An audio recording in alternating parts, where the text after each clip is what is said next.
অনুৰাধাছ ব্লগলৈ আপোনালোক সকলোকে স্বাগতম জনাইছোঁ। আজি দেওবাৰ, আজি ৰাতিপুৱাই ভাবিলোঁ ঘৰৰ বাৰীৰ কিছুমান বস্তু বিচাৰি আনো। প্ৰথমতে ঢেকীয়া ছিঙিলোঁ, যিটো ভিডিঅ' কৰিবলৈ নহ'ল, বহুত ঢেকীয়া পালোঁ। তাৰপিছত ৰঙালাওৰ আগ বিচাৰোঁতে ৰঙালাও এটাও পালোঁ। তাৰপিছত ৰঙালাওৰ ফুল ছিঙিলোঁ, ৰঙালাওৰ ফুল কণীয়ে ভাজিম। তাৰপিছত আজি ভাবিছোঁ ঢেকীয়া, ঔটেঙা আৰু মাছ বনাম। এওঁ গৈছে মাছ আনিবলৈ বজাৰলৈ। তাৰপিছত বাৰীতে মধুৰি পকি আছে, অন্যদিনা ছিঙিবলৈ সময় নাপাওঁ। আজি মধুৰি ছিঙিলোঁ কেইটামান।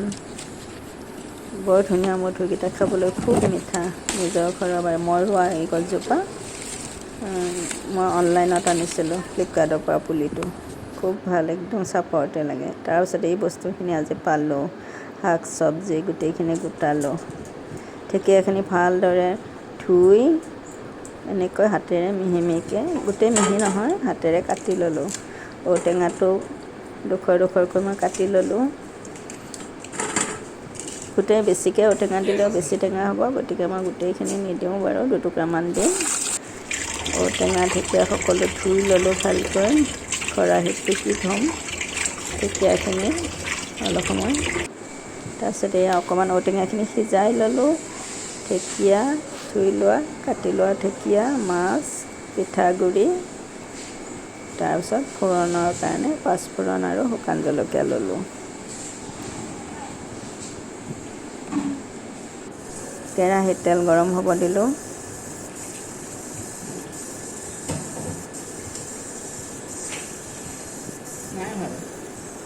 কেৰাহীত তেল গৰম হয়, মাছখিনি মই ভাজি ল'ম।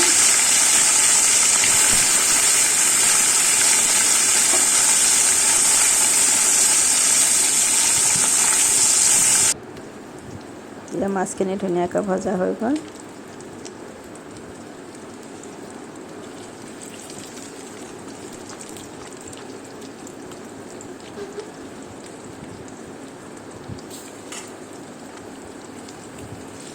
মই আৰু দুপিচমান মাছ ভাজি লৈছোঁ, কাৰণ ঔটেঙা আৰু ঢেকীয়াৰে আমাৰ ঘৰত সকলোৱে নাখায় তৰকাৰী। আকৌ নোখোৱাকেইটাৰ কাৰণে মই জিকা, বিলাহীৰে বেলেগকৈ অকণমান মাছৰ তৰকাৰী বনাম। এয়াই মাছ ভজা তেলখিনিতে মই পাঁচফোৰণ দিলোঁ, লগত শুকান জলকীয়া 3টা দিলোঁ। কাটি থোৱা আলু দিলোঁ।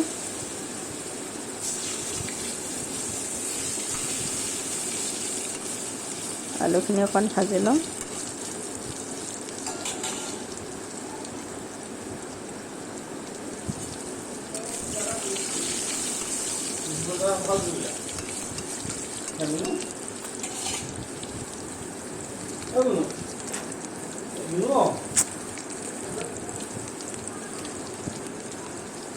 হালধি দিলোঁ, নিমখ দিলোঁ।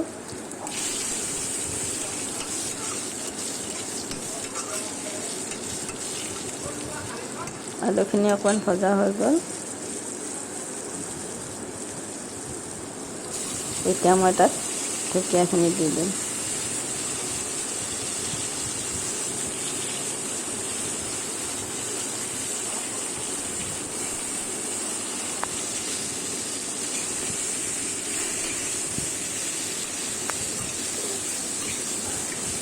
গৰম তেলত এনেকৈ ঢেকীয়াখিনি লৰাই বগৰাই ভাজিলোঁ।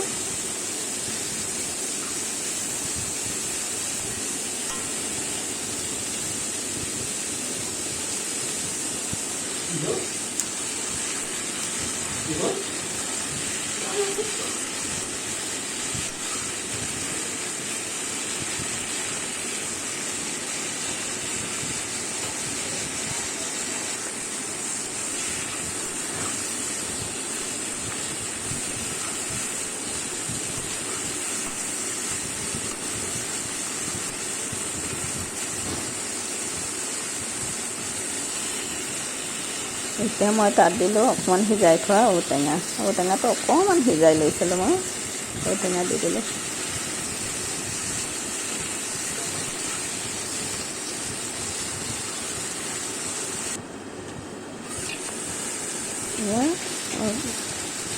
প্ৰায় সিজিব ধৰিছে ঢেকীয়া আৰু ঔটেঙা।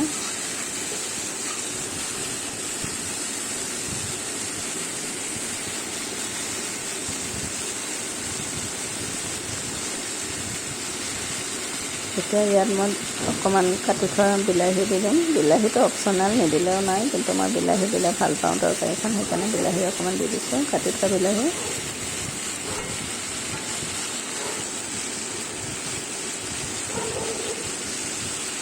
জোখমতে হালধি দিলোঁ, নিমখ জোখমতে দিলোঁ।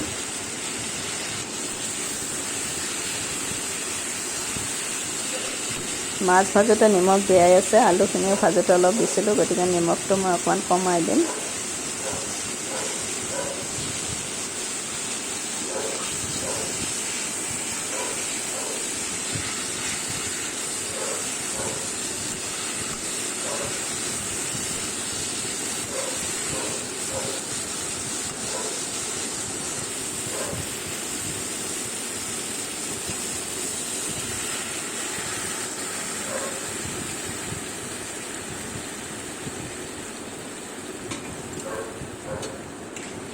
গৰম পানী দিলোঁ।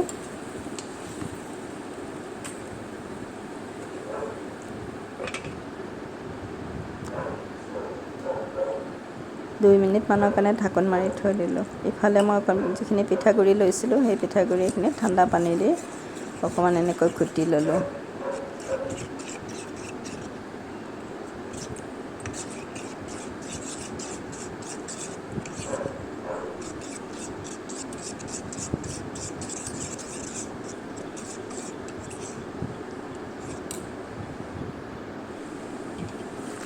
তৰকাৰী ধুনীয়াকৈ উতলিব ধৰিছে। মই এতিয়া তাত দিম মাছ, ভাজি থোৱা মাছ।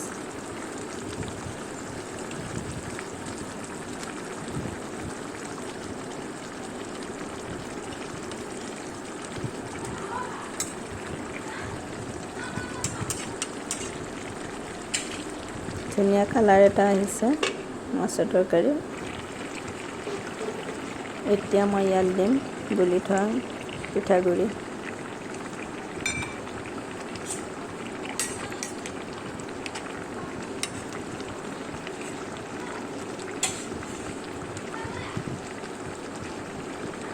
অলপ সময়ৰ কাৰণে ঢাকোন মাৰি ৰাখি দিলোঁ।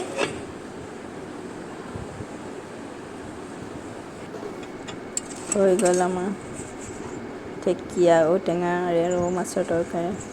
মোৰ ভিডিঅ'বিলাক যদি আপোনালোকে ভাল পায়, লাইক কৰিব, কমেণ্ট কৰিব আৰু ছাবস্ক্ৰাইব কৰিবলৈ নাপাহৰিব। ধন্যবাদ।